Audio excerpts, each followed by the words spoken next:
നടിയെ ആക്രമിച്ച കുറ്റകൃത്യത്തിൽ കുറ്റക്കാരെന്ന് കണ്ടെത്തിയ 1 മുതൽ 6 വരെയുള്ള പ്രതികൾക്കുള്ള ശിക്ഷ എന്ത് എന്നറിയാനാണ് കേരളം ഒന്നടങ്കം കാത്തിരിക്കുന്നത്. കേരളം അതുവരെ കേട്ടിട്ടില്ലാത്ത കൊടും ക്രൂരകൃത്യമായിരുന്നു 2017 ഫെബ്രുവരി 17 നടിയെ ആക്രമിച്ച സംഭവം.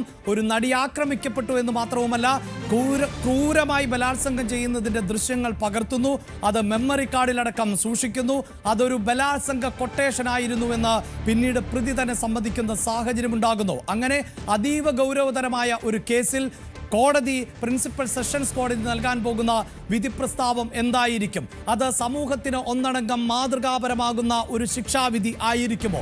അത്തരത്തിൽ ശിക്ഷാവിധി ലഭിക്കുന്ന തരത്തിലുള്ള ഡോക്യുമെന്റുകളും തെളിവുകളും ആണോ അന്വേഷണ സംഘത്തിന് സമർപ്പിക്കാൻ സാധിച്ചിട്ടുള്ളത്? 1 മുതൽ 6 വരെയുള്ള പ്രതികൾ കുറ്റക്കാരെന്ന് കണ്ടെത്തുകയും ഗൗരവമേറിയ വകുപ്പുകൾ നിലനിൽക്കുകയും ചെയ്യും എന്ന് കണ്ടെത്തിയ പശ്ചാത്തലത്തിൽ അവരെ തേടിയെത്താൻ പോകുന്നത് എന്ത് ശിക്ഷ ആയിരിക്കും എന്നത് തന്നെയാണ് ഇനിയുള്ള നിമിഷങ്ങളിൽ പ്രധാനപ്പെട്ടതായി മാറുന്നത്. അതറിയാൻ നമുക്ക് കോടതി വിധി വരുന്നതുവരെ കാത്തിരിക്കേണ്ടതുണ്ട്. പക്ഷേ പ്രധാനപ്പെട്ട സാധ്യതകൾ ഇതാണ് പ്രേക്ഷകരെ. അതിൽ തന്നെ നേരത്തെ ആജ്ഞ പറഞ്ഞു വെച്ച ഒരു വകുപ്പുണ്ട്. അത് IPC 120B എന്നതാണ്. ഈ വകുപ്പ്, അതായത് ഒരാൾ ഒറ്റയ്ക്ക് ഒരു സ്ത്രീയെ മാനഭംഗപ്പെടുത്തുകയോ അല്ലെങ്കിൽ മറ്റ് ആവശ്യങ്ങൾക്ക് വേണ്ടി ഏതെങ്കിലും തരത്തിലുള്ള ഒരു കുറ്റകൃത്യം നടത്തുന്നതിന് വേണ്ടി ഗൂഢാലോചന നടത്തുന്നു. അത് ഒരാൾ മാത്രമല്ല, ഒന്നിലധികം ആളുകൾ ചേർന്നുകൊണ്ടാണ് എങ്കിലും ആ ഗൂഢാലോചന എന്നത് അതീവ ഗൗരവമേറിയ വകുപ്പാണ്. അതാണ് IPC 120B. ജീവപര്യന്തം വരെ തടവ് ലഭിച്ചേക്കാവുന്ന കുറ്റകൃത്യം ആണ് ഈ IPC 120B എന്നത്. ഒപ്പം 10 വർഷം തടവ് എന്ന നിലയിലേക്ക് ആ ശിക്ഷ കുറഞ്ഞു പോയേക്കാം. പിഴത്തുക ഉൾപ്പെടെ അടയ്ക്കേണ്ടതായി, ശിക്ഷയോടൊപ്പം ജയിൽവാസത്തിനോടൊപ്പം പിഴത്തുക അടയ്ക്കേണ്ട ഉത്തരവാദിത്വം കൂടി പ്രതികളുടെ ഭാഗത്ത് നിന്ന് ഉണ്ടാകാൻ സാധ്യതയുള്ള വകുപ്പാണ് എന്നതാണ് ഇതിൽ ഏറ്റവും പ്രധാനപ്പെട്ടത്. മറ്റൊരു പ്രധാനപ്പെട്ട വകുപ്പ് എന്നത് IPC 376D എന്നതാണ്. അതായത് ഗൂഢാലോചന തെളിഞ്ഞിരിക്കുന്നു എന്ന് കോടതി നേരത്തെ തന്നെ വ്യക്തമാക്കിയിട്ടുണ്ട്. ആ ഗൂഢാലോചനയിൽ 6 പേരും ഭാഗമാണ് എന്ന് തന്നെയാണ് നമുക്ക് മനസ്സിലാക്കാൻ സാധിക്കുന്നത്. ഇതിലിപ്പോഴിതാ ഒരു കൂട്ടം ആളുകൾ ചേർന്നുകൊണ്ട് ലൈംഗിക അതിക്രമം നടത്തി എന്ന വകുപ്പാണ് 376D. ഇതാണ് ഈ കേസിലെ മറ്റൊരു പ്രധാനപ്പെട്ട വകുപ്പ്. 20 വർഷം തടവ്, അത് ഒരുപക്ഷെ ജീവപര്യന്തം വരെ തുടർന്നേക്കാം എന്നുള്ളതാണ്. സുപ്രീം കോടതി ഒരു ഘട്ടത്തിൽ വളരെ കൃത്യമായി വിധി പ്രഖ്യാപിച്ചിട്ടുണ്ട്. ജീവപര്യന്തം എന്ന് വെച്ചാൽ ജീവിതാവസാനം വരെ എന്ന് തന്നെയാണ്. അതായത് 14 വർഷമോ 20 വർഷമോ ഒക്കെ ജയിൽവാസം അനുഭവിച്ചു കഴിഞ്ഞാൽ അതിനർത്ഥം ജീവപര്യന്തം പൂർത്തിയായി എന്നല്ല. ജീവപര്യന്തം ശിക്ഷ വിധിക്കപ്പെട്ട ആൾ പിന്നീടുള്ള അദ്ദേഹത്തിൻ്റെ പെരുമാറ്റം, അതായത് ഈ തടവ് ശിക്ഷാ കാലത്തെ മാനസികമായ മാറ്റം, ഇതെല്ലാം പരിഗണിച്ചുകൊണ്ട് മാത്രമേ ആ പ്രതിയെ ജീവപര്യന്തത്തിൽ ഇളവ് നൽകാൻ സാധിക്കുകയുള്ളൂ. അത്തരം മാറ്റങ്ങളില്ല. ആ കുറ്റവാളി വീണ്ടും കുറ്റകൃത്യം ചെയ്യുവാനുള്ള സാധ്യതയുണ്ട്. സമൂഹത്തിന് ഭീഷണിയാണ് എങ്കിൽ ജീവിതാവസാനം വരെ തടവ് ശിക്ഷ അനുഭവിച്ചേ മതിയാകൂ എന്ന് സുപ്രീം കോടതി അസന്നിഗ്ധമായി വ്യക്തമാക്കിയിട്ടുണ്ട്. അങ്ങനെ ഒരു കടുത്ത ശിക്ഷയിലേക്ക് പോകുമോ എന്നതാണ് നമുക്കറിയേണ്ടത്. അതല്ല എങ്കിൽ പ്രിയ പ്രേക്ഷകരെ, മറ്റൊരു സാധ്യത എന്നത് ഇപ്പോൾ ഞാൻ സൂചിപ്പിച്ചു, IPC 376D പ്രകാരം 20 വർഷം തടവ് ലഭിക്കുന്ന ഒരു സാഹചര്യം ഉണ്ടാകുന്നു. IPC 120B പ്രകാരം മറ്റൊരു 10 വർഷമോ ശിക്ഷ ലഭിക്കുന്നു. ഈ 20ഉം 10ഉം രണ്ടായി തന്നെ അനുഭവിക്കണം എന്നുള്ളതാണ് കോടതി വിധിയെങ്കിൽ അത്രയും കാലം ജയിലിൽ കിടക്കേണ്ട സാഹചര്യം വരുന്നു. പിന്നെയുമുണ്ട് ഗുരുതരമായ വകുപ്പുകൾ. അത് IPC 354 എന്നതാണ്. ഈ 354ാമത്തെ വകുപ്പ് പ്രകാരം 5 വർഷം വരെ തടവ് ലഭിച്ചേക്കാം എന്നുള്ളതാണ്.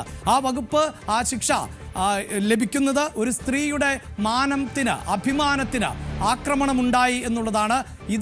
ഈ വകുപ്പ് അടക്കം ഇപ്പോൾ ചുമത്തിയിട്ടുള്ള പശ്ചാത്തലമുണ്ട്. ഒരു കാര്യം കൂടി ഒന്ന് പ്രേക്ഷകരോട് സൂചിപ്പിക്കേണ്ടത്, ഈ കുറ്റകൃത്യം നടന്നത് 2017 ആണ്. അന്ന് IPC ആണ് നിലവിൽ ഉള്ളത്, BNS അല്ല എന്നുള്ളതാണ്. ഭാരതീയ ന്യായ സംഹിത പ്രകാരമാണ് ഇപ്പോൾ ഈ കുറ്റകൃത്യങ്ങൾ നടന്നാൽ വിചാരണ ചെയ്യപ്പെടുന്നത്. പക്ഷേ 2017 കേസായതുകൊണ്ട് IPC 354B എന്ന അടുത്ത വകുപ്പും നിലനിൽക്കും എന്നത് തന്നെയാണ്. അതും സ്ത്രീയുടെ അഭിമാനം നഷ്ടപ്പെടുത്തുന്നതുമായി ബന്ധപ്പെട്ട്. ഇതിപ്പോൾ IPC 354 ആണെങ്കിൽ 354B അത് 7 വർഷം വരെ തടവ് ലഭിച്ചേക്കാവുന്ന, അതായത് ബോധപൂർവമായി തടഞ്ഞു വെച്ചുകൊണ്ട് ബലം പ്രയോഗിച്ചുകൊണ്ട് ഒരു സ്ത്രീയുടെ അഭിമാനത്തിന് ക്ഷതമുണ്ടാക്കുന്നു, അവളെ ശാരീരികമായി ഉപദ്രവിക്കുന്നു, ബലാത്കാരം ചെയ്യുന്നു, അതിന് 7 വർഷം വരെ ഈ സ്ത്രീയുടെ അഭിമാനത്തിന് ക്ഷതമേറ്റു എന്നതിൽ 7 വർഷം വരെ തടവ് ശിക്ഷ ലഭിച്ചേക്കാം എന്നുള്ളതാണ്. മറ്റൊന്ന് IPC 367 ആണ്. IPC 367 ഇവിടെ ബാധകമാകുന്നത് 10 വർഷം വരെ തടവ് ശിക്ഷയും പിഴയും ഒടുക്കേണ്ട കുറ്റകൃത്യം ആണത്.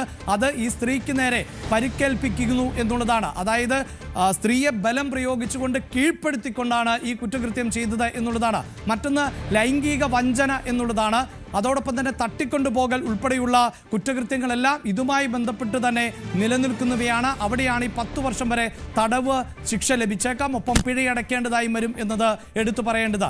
IPC 341, 342 വകുപ്പുകളടക്കം ചുമത്തിയിട്ടുണ്ട്.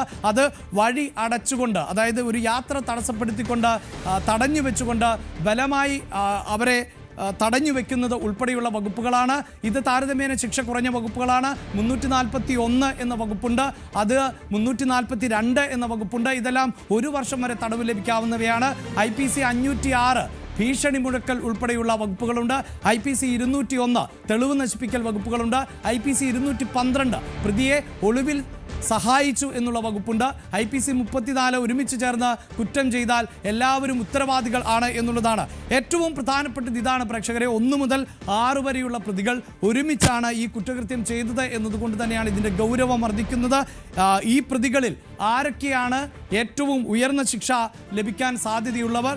2ാം പ്രതി എന്ന് മാർട്ടിൻ പറയുമ്പോൾ പോലും മറ്റു പ്രതികൾ, മണികണ്ഠനെ പോലെയുള്ള മറ്റു പ്രതികൾ ചെയ്ത അത്രയും ക്രൂരത മാർട്ടിൻ്റെ ഭാഗത്ത് നിന്നുണ്ടായോ? ഒരു പക്ഷേ ഈ 1, 2, 3, 4, 5, 6 എന്ന പ്രതികളിൽ ചിലപ്പോൾ 1ാമത്തെ പ്രതിയായി പൾസർ സുനി കഴിഞ്ഞാൽ 3ാമത്തെയോ 4ാമത്തെയോ പ്രതിക്കായിരിക്കാം കൂടുതൽ ശിക്ഷ ലഭിക്കുക. അത്തരം സാധ്യതകളൊന്നും നമുക്ക് തള്ളിക്കളയാൻ സാധിക്കില്ല. ഈ ഘട്ടത്തിൽ ടോമും ഡാനിയും ആണ് നമ്മളോടൊപ്പം ചേരുന്നത്. ടോം, എല്ലാവരും നോക്കുന്നു എന്താണ് കോടതിയുടെ ഭാഗത്ത് നിന്നുണ്ടാകാൻ പോകുന്ന വിധി എന്ന്. അല്പസമയത്തിനകം തന്നെ കോടതി നടപടികൾ ആരംഭിക്കുകയാണ്. ആ വിധിക്ക് വേണ്ടി നമ്മൾ കാത്തിരിക്കുകയാണ്.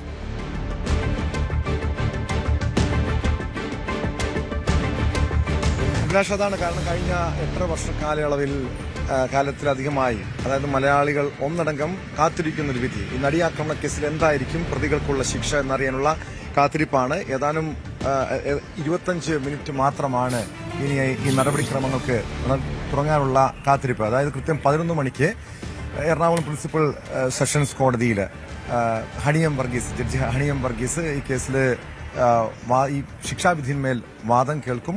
ഇരുപക്ഷത്തിന്റെയും, അതായത് പ്രോസിക്യൂഷന്റെയും പ്രതിഭാഗത്തിന്റെയും വാദമാണ് കേൾക്കുക. പ്രധാനമായും ഇന്നത്തെ ഒരു ദിവസത്തിന്റെ പ്രത്യേകത, ഈ പ്രതിഭാഗത്തിന്റെ വാദം കേട്ട ശേഷമായിരിക്കും വിധി പറയുക. ഉച്ചയ്ക്ക് ശേഷമായിരിക്കും നമുക്കത് പ്രതീക്ഷിക്കാം.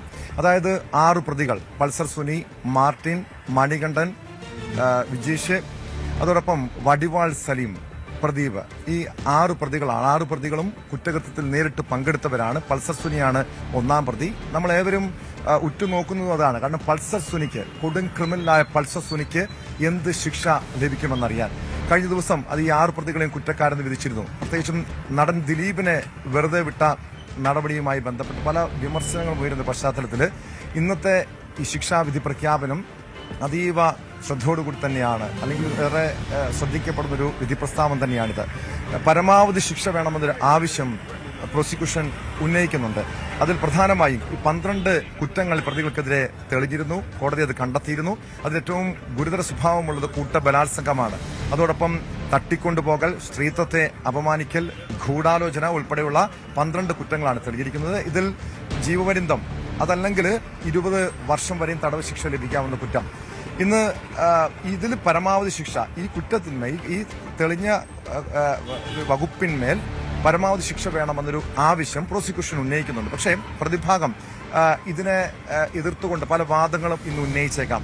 അതിലേറ്റവും പ്രധാനപ്പെട്ട കാര്യം, അതായത് കുറ്റകൃത്യത്തിൽ നേരിട്ട് പങ്കെടുത്ത പ്രതികൾ, പൾസർ സുനിയാണ് ബലാത്സംഗം ചെയ്തത്. പൾസർ സുനിക്ക് കിട്ടുന്ന തുല്യമായിട്ടുള്ള ശിക്ഷ സ്വാഭാവികമായും ഗൂഢാലോചനയിലടക്കം പങ്കെടുത്ത പ്രതികളായതുകൊണ്ട് മറ്റ് 6 പേർക്കും ഉണ്ടാകാം അതേ ശിക്ഷ തന്നെ. പക്ഷേ മറ്റു പ്രതികളുടെ അഭിഭാഷകർ ഇതിനെതിരെ വാദങ്ങൾ ഉന്നയിക്കാനുള്ള സാധ്യതയുണ്ട്. അതോടൊപ്പം തന്നെ ഇതിൽ പ്രതികളുടെ പ്രായം, കാരണം ഈ എല്ലാ പ്രതികളും ചെറുപ്പക്കാരാണ്, അവരുടെ പ്രായം ഉൾപ്പെടെ ചൂണ്ടിക്കാണിച്ചുകൊണ്ടായിരിക്കും പ്രതിഭാഗം വാദങ്ങൾ ഉന്നയിക്കുക. ഈ വാദങ്ങൾ ഉൾപ്പെടെ കേട്ട ശേഷമായിരിക്കും ഉച്ചയ്ക്ക് ശേഷം വിധി ഉണ്ടാകുമെന്ന് തന്നെ നമുക്ക് പ്രതീക്ഷിക്കാം. എന്തായാലും നേരത്തെ അഭിലാഷ് സൂചിപ്പിച്ചതുപോലെ പല രീതിയിലുള്ള അട്ടിമറികളും നടന്ന, ഏറെ നാടകീയമായിട്ടുള്ള പല സംഭവവികാസങ്ങളും നടന്ന ഒരു കേസ് കൂടിയാണ് ഈ നടിയാക്രമണ കേസ്. കഴിഞ്ഞ 8 വർഷ കാലയളവിലായി നമ്മളത് കണ്ടതാണ്. കാരണം ഈ 2017 ഫെബ്രുവരി 23 പൾസർ സുനി ഇതേ കോടതിയിൽ കീഴടങ്ങാനെത്തുന്നു. അന്നൊരു പൾസർ ബൈക്കിലാണ് പൾസർ സുനി എത്തിയത്. പക്ഷെ കഴിഞ്ഞ ദിവസം ഈ പൾസർ സുനി വന്നത് കാർണിവൽ കാറിൽ, അതായത് കിയയുടെ കാർണിവൽ കാറിൽ, ആഡംബര കാറിൽ എത്തുന്നു. ഇന്ന് പൾസർ സുനി ഈ പോലീസിന്റെ വാഹനത്തിലായിരിക്കും വരിക. കാരണം അങ്ങനെ നമുക്ക് എങ്ങനെയാണ് ഈ പൾസർ സുനി, ഈ ഒരു പൾസർ ബൈക്കുകൾ മോഷ്ടിച്ചു നടന്ന പൾസർ സുനി, ഒരു കൊടും ക്രിമിനലായ പൾസർ സുനി, അതിനുശേഷം ഈ വിധി കഴിഞ്ഞ ദിവസം ഈ വിധി പറയാൻ എത്തിയപ്പോൾ, ഈ വിധി പ്രസ്താവിക്കുന്ന ദിവസം എത്തിയപ്പോൾ എങ്ങനെ ഒരു കാർണിവൽ കാറിലെത്തുന്നു, ആ രീതിയിൽ അയാളുടെ സാമ്പത്തികം എങ്ങനെ മാറുന്നു? കാരണം ദിലീപ് കൊട്ടേഷൻ കൊടുത്തിട്ടുണ്ട് എന്ന തന്നെയായിരുന്നു തുടക്കം മുതൽ തന്നെ പ്രോസിക്യൂഷൻ ഉന്നയിച്ച വാദം. പോലീസിന്റെ കണ്ടെത്തലും അന്വേഷണ സംഘത്തിന്റെ കണ്ടെത്തലും അത് തന്നെയായിരുന്നു. പക്ഷെ ഇതുമായി ബന്ധപ്പെട്ട് അത് ഗൂഢാലോചന തെളിയിക്കാൻ കഴിഞ്ഞില്ല. ദിലീപിനെ അതുകൊണ്ടാണ് കുറ്റവിമുക്തനാക്കിയത്. അങ്ങനെ വളരെ സംഭവബഹുലമായിട്ടുള്ള നിരവധി സംഭവങ്ങൾക്ക് സാക്ഷ്യം വഹിച്ചിട്ടുള്ള ഒരു കേസ് കൂടിയാണെന്ന് ഡാനി ഇപ്പോൾ ചേരുന്നുണ്ട് വിവരങ്ങളുമായി. ഡാനി, ഏറെ കൗതുകം നിറഞ്ഞൊരു കാര്യം, നമുക്കറിയാം ഈ പൾസർ സുനി ഒരു ക്രിമിനലാണ്, കൊടും ക്രിമിനലാണ്. പൾസർ ബൈക്കുകൾ മോഷ്ടിച്ചിടുന്ന ഒരാളാണ്, അല്ലെങ്കിൽ ഒരു ഡ്രൈവറാണ്. ആ ഒരു പശ്ചാത്തലത്തിൽ നിന്നും ഇയാൾ എങ്ങനെയാണ്, ഇയാളുടെ ഒരു കഴിഞ്ഞ ദിവസം നമ്മൾ കണ്ടു ഇയാളുടെ ഒരു രൂപഘടന, അയാൾ എങ്ങനെ വന്ന രീതി, ഒരു കാർണിവൽ കാറിലെത്തുന്നു, ഒരു കൊട്ടേഷൻ അല്ലെങ്കിൽ, കാരണം ഇത്രയധികം സാമ്പത്തികം ഇയാൾക്ക് ഇവിടുന്ന് കിട്ടി എന്നൊരു ചോദ്യം ഉയരുന്നുണ്ട്. കാരണം ദിലീപ് അല്ല കൊട്ടേഷൻ, ദിലീപിനെതിരായിട്ടുള്ള ഗൂഢാലോചന കുറ്റം തെളിയിക്കാൻ പറ്റിയിട്ടില്ല. അങ്ങനെയെങ്കിൽ ആരാണ് ആ കൊട്ടേഷൻ നൽകിയതെന്നൊരു ചോദ്യം അവിടെ അവശേഷിക്കുന്നുണ്ട്. ഇയാൾ കാരണം കഴിഞ്ഞ 7 വർഷത്തിലധികം ജയിലിൽ കിടന്ന ഒരു പ്രതിക്ക് മറ്റു തൊഴിലില്ല, ആ തൊഴിലില്ലായിരുന്ന ഒരു പ്രതിക്ക്, സാമ്പത്തിക ചുറ്റുപാടുകൾ വളരെ മോശമുള്ള പ്രതിക്ക് എങ്ങനെയാണ് ഈ രീതിയിൽ ഒരു സാമ്പത്തിക വളർച്ച ഉണ്ടായതെന്ന പല സംശയങ്ങളുമാണ്. ഇതിന് പിന്നിൽ കൃത്യമായ കൊട്ടേഷൻ ഉണ്ട്, ഗൂഢാലോചന ഉണ്ട് എന്ന് സംശയിക്കുന്നത്. പക്ഷെ ആരാണ് ആ കൊട്ടേഷൻ കൊടുത്തതെന്ന ചോദ്യം ഇപ്പോഴും അവശേഷിക്കുന്നുണ്ടല്ലോ. സ്വാഭാവികമായും ദിലീപ് ഇതിനെതിരെ നിയമ നടപടി സ്വീകരിക്കുന്നുണ്ട്. ദിലീപിനെതിരെയാണ് ഗൂഢാലോചന നടന്നത്. ഇത് തെളിയിക്കണമെന്ന് ആവശ്യപ്പെട്ടുകൊണ്ട് ദിലീപ് കോടതിയെ സമീപിക്കുന്നു. അതോടൊപ്പം ദിലീപിനെ വെറുതെ വിട്ട കുറ്റവിമുക്തനാക്കിയ നടപടിക്കെതിരെ പ്രോസിക്യൂഷനും നിയമ നടപടിയിലേക്ക് പോകുന്നു. എന്തായാലും ഇന്ന് ശിക്ഷാവിധി ഉണ്ടായാൽ അതിനുശേഷം ഉച്ചയ്ക്ക് ശേഷം വിധിപ്പകർപ്പ് ലഭിക്കും. സ്വാഭാവികം അതിനുശേഷമായിരിക്കും എന്തുകൊണ്ടാണ് ദിലീപിനെ കുറ്റവിമുക്തനാക്കിയത് തുടങ്ങിയ കാര്യങ്ങളൊരു വ്യക്തത ഉണ്ടാകുകയുള്ളൂ. ഇന്നത്തെ ഈ സംഭവം, അതായത് ഇന്ന് ശിക്ഷാവിധി ഉണ്ടായാൽ പോലും അതിനുശേഷവും ഇതുമായി ബന്ധപ്പെട്ട കൂടുതൽ നടപടിക്രമങ്ങൾ, നിയമപോരാട്ടങ്ങൾ ഉണ്ടാകും. എന്തൊക്കെ പ്രതീക്ഷിക്കാം?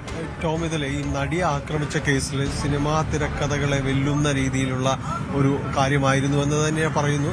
നടിയുണ്ട്, ഒപ്പം തന്നെ ഒരു നടൻ ഇതിൽ ഉൾപ്പെടുന്നു, അങ്ങനെ എല്ലാം പറയുന്നു. ഇപ്പൊ വന്നിരുന്നു അതിന്റെ ഒരു 1ാം അധ്യായം അവസാനിക്കുന്നു എന്ന് പറയുന്നിടത്ത് ഇനി ഇതിന്റെ 2ാം പാർട്ട് തുടങ്ങിയാണ്.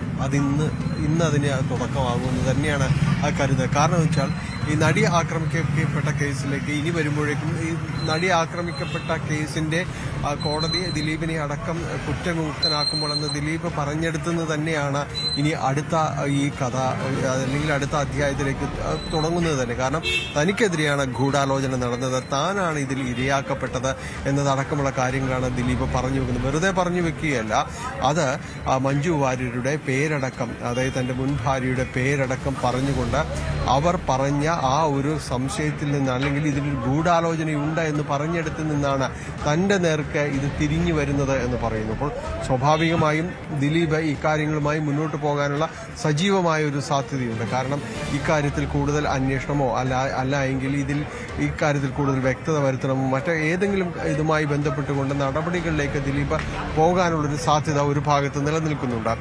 മറ്റൊന്ന് ടോം ചോദിച്ചതുപോലെ ഇത് ആരുടെ ഗൂഢാലോചന എന്നത് കേരളത്തിന്റെ പൊതുസമൂഹം ഒന്നടങ്കം ചോദിച്ചുകൊണ്ടിരിക്കുകയാണ്. അതിൽ ഒരു കോടതിയിൽ നിന്ന് ഇന്ന് വിധിപ്പകർപ്പ് ലഭിക്കുമ്പോൾ ഇത്തരം കാര്യങ്ങളിൽ കോടതിയുടെ കണ്ടെത്തൽ എന്നതാണ് ഏറ്റവും വലിയ പ്രധാനം. ഇതിൽ 120B ചുമത്തിയിരിക്കുന്നു. കുറ്റകരമായ ഗൂഢാലോചനയാണ് അത് ചുമത്തിയിരിക്കുന്നത്. ഗൂഢാലോചനയുണ്ട് എന്ന് കോടതി പറയുന്നുണ്ട്. അപ്പോൾ കാരണം ആ കുറ്റം നിലനിൽക്കുന്നുണ്ട്. ഈ 6 പ്രതികൾക്കെതിരെയും ആ കുറ്റം നിലനിൽക്കുമ്പോൾ ഇത് എങ്ങനെയാണ്, ആരുടെ പ്ലോട്ടാണിതെന്നുള്ളത് വരുത്തേണ്ടതുണ്ട്. ഇവർ തന്നെ ആസൂത്രണം ചെയ്ത് ഇവർ തന്നെ നടപ്പാക്കുന്നു എന്നതെല്ലാം തന്നെ പറയുമ്പോൾ ഈ പൾസർ സുനി പറഞ്ഞ ഒരു കാര്യം വ്യക്തമായും മൊഴികളിലുണ്ട്. കാരണം ഇതൊരു മാഡത്തിന്റെ കൊട്ടേഷനാണ്, അല്ലെങ്കിൽ ഇതൊരു കൊട്ടേഷന്റെ ഭാഗമാണ്. ഇത്തരം കാര്യങ്ങൾ തുടക്കത്തിൽ പറഞ്ഞതാണ്. അതെല്ലാം ഇപ്പോഴും അവശേഷിക്കുന്നു എന്നതാണ്. അപ്പോൾ ഇതിനൊക്കെ ഒരു ഉത്തരം വേണ്ടത് ഒരു പൊതു ചോദ്യമുണ്ട്. എന്തായാലും ഈ കോടതി ഇന്നിപ്പോൾ വിധി പകർപ്പ് ലഭിക്കുമ്പോൾ സംഭവിക്കാൻ പോകുന്ന ഒന്ന് പ്രോസിക്യൂഷൻ അതിൻ്റെ ഒരു റിവ്യൂ പ്രോസിക്യൂഷൻ ഇതിൽ ഹർജിയുമായിട്ട് മുന്നോട്ട് പോകുന്നുണ്ട്. അതൊരു ഭാഗത്ത് തുടർന്നു. ഒപ്പം തന്നെ ദിലീപ് ഇനി എന്ത് ചെയ്യും എന്നതടക്കമുള്ള കാര്യങ്ങളാണ് ഇനി ഏറ്റവും ശ്രദ്ധേയം. ദിലീപ് തന്റെ വാദങ്ങൾ തെളിയിക്കാൻ ഇനി മറ്റൊരു പോരാട്ടത്തിന് ദിലീപ് തിരിതെളിക്കുമോ എന്നതാണ് ഇനി ഇതിന് ശേഷം ഏറ്റവും ആദ്യം അറിയേണ്ട ഒരു കാര്യം. അതാണ് ഡാനി ഇപ്പോൾ സൂചിപ്പിച്ചതുപോലെ ഈ നടിയാക്രമണ കേസ് ഈ കഥയുടെ ഒന്നാം ഭാഗം മാത്രമാണ് ഇവിടെ പൂർത്തിയാകുന്നത്. അതിന്റെ ക്ലൈമാക്സ് ആണ്. പക്ഷേ രണ്ടാം ഭാഗം ഇന്നിവിടെ തുടങ്ങുന്നു. എന്തായിരിക്കും ഇനി ഉണ്ടാകാൻ പോകുന്നത്? പല രീതിയിലുള്ള നിയമ പോരാട്ടങ്ങൾക്കും സാക്ഷ്യം വഹിച്ചിട്ടുള്ളൊരു കേസ് കൂടിയാണ്. ഡാനി, നമുക്കറിയാം ഏറ്റവും അധികം കഴിഞ്ഞ ദിവസം, അതായത് 8-ാം തീയതി ഈ കേസിൽ വിധി വന്ന ശേഷം ഈ 6 പേരെ കുറ്റക്കാരെന്ന് കണ്ടെത്തുകയും ദിലീപിനെ കുറ്റവിമുക്തനാക്കുകയും ചെയ്ത ശേഷമുണ്ടായ ഒരു പൊതുസമൂഹത്തിന്റെ ഒരു ഉള്ളിലുണ്ടായ ഒരു വികാരം, അതായത് അവിടെ ഇരയ്ക്ക് നീതി കിട്ടിയില്ല എന്ന് സിനിമാ മേഖലയിൽ ഒരു ഭാഗം ആളുകൾ പറയുന്നു. മറുവിഭാഗം പറയുന്നു ദിലീപിന് നീതി കിട്ടിയെന്ന് പറയും. കാരണം ദിലീപിനെ വേട്ടയാടി കഴിഞ്ഞ വർഷം നിരപരാധിയായ ദിലീപിനെ, അതായത് കോടതി വിമുക്തനാക്കുമ്പോൾ സ്വാഭാവികമായും കോടതിയുടെ കണ്ടെത്തലുകളാണ് അത് അന്തിമ വിധി എന്ന് പറയുന്നവരാണ് ഭൂരിഭാഗവും. പക്ഷെ വലിയ വിഭാഗം ആളുകൾ മറുവശത്തുണ്ട്. അതായത് ഇരയ്ക്ക് നീതി കിട്ടിയില്ല, കൃത്യമായി പറയാം ഇത് കൊട്ടേഷൻ ബലാത്സംഗമാണെന്ന്. കാരണം അത് തന്നെ രാജ്യത്ത് ആദ്യമാണ് ഇത്തരം ഒരു കേസ്, ഒരു കൊട്ടേഷൻ നൽകി കൂട്ടബലാത്സംഗം ചെയ്തൊരു കേസ് രാജ്യത്ത് തന്നെ ആദ്യമാണ്, അപൂർവമായിട്ടൊരു കേസാണ്. അതുകൊണ്ട് തന്നെയാണ് ഈ കേസ് ഇത്രയധികം വാർത്താ പ്രാധാന്യം നേടിയത്. മാത്രമല്ല ഇരയായത് ഒരു പ്രമുഖ നടിയായിരുന്നു, അന്ന് പ്രതിസ്ഥാനത്തുണ്ടായിരുന്നത് ഒരു നടനായിരുന്നു, അന്ന് ജനപ്രിയ നായകനായിരുന്നു. അത്തരം പല കാര്യങ്ങളും നിലനിൽക്കുന്നുണ്ട്. അവിടെയാണ് ഈ വിധി അത്രയധികം വിമർശിക്കപ്പെട്ടതും. കാരണം പല രീതിയിൽ സ്വാധീനിക്കപ്പെട്ടിരിക്കാം, അല്ലെങ്കിൽ ജഡ്ജിയെ സ്വാധീനിച്ചെന്ന് പറയുന്നു. പക്ഷെ അത് പൂർണ്ണമായി നമുക്ക് അതൊക്കെ ഒരു അടിസ്ഥാനരഹിതമായിട്ടുള്ള ആരോപണമാണ്. കാരണം അങ്ങനെ ജഡ്ജിയെ സ്വാധീനിക്കാൻ കഴിയില്ല. പക്ഷെ അതല്ല പ്രശ്നം. ഇവിടെ പ്രോസിക്യൂഷൻ ഉന്നയിച്ച തീർച്ചയായും ടോം ഇപ്പോൾ സംസാരിക്കുന്നത്, അതായത് ഈ കോടതിയുടെ ഏറ്റവും പ്രധാനപ്പെട്ട വിധി പ്രസ്താവം 1 മുതൽ 6 വരെയുള്ള പ്രതികൾ കുറ്റക്കാരാണ് എന്ന് കണ്ടെത്തുകയും അവർക്കെന്ത് ശിക്ഷ എന്ന് വിധിക്കാൻ പോകുന്ന ഘട്ടത്തിൽ പോലും ഇപ്പോഴും കേരളത്തിന്റെ പൊതുസമൂഹം ഒന്നടങ്കം ചർച്ച ചെയ്യുന്നത് ഈ കുറ്റകൃത്യത്തിൽ ദിലീപിന് പങ്കില്ലേ എന്നുള്ളത് തന്നെയാണ്. കോടതി കുറ്റവിമുക്തനാക്കി എന്നതുകൊണ്ട് ദിലീപ് അല്ലാതെ മറ്റൊരാൾ അതിന് പിന്നിലുണ്ട് എന്ന് എന്താണ് പറയാനുള്ള വസ്തുതകൾ? അല്ലെങ്കിൽ എങ്ങനെയാണ് ദിലീപിലേക്ക് ഉള്ള തെളിവുകൾ അത് കുറ്റകരമാകുന്ന തരത്തിൽ ശിക്ഷിക്കാൻ പറ്റുന്ന തെളിവുകളല്ലാതെ മാറിയത്? അതറിയണമെങ്കിലും നമുക്ക് ഇന്നത്തെ വിധിപ്രസ്താവം വരുന്നത് വരെ കാത്തിരിക്കേണ്ടതുണ്ട്. എന്തുകൊണ്ടാണ് ദിലീപിനെ കുറ്റവിമുക്തനാക്കിയത്? അതിനുള്ള ഉത്തരവും നമ്മൾ കാത്തിരിക്കുകയാണ്. ആ ഉത്തരത്തിന്റെ വിശദാംശങ്ങളും അറിയേണ്ടതുണ്ട്.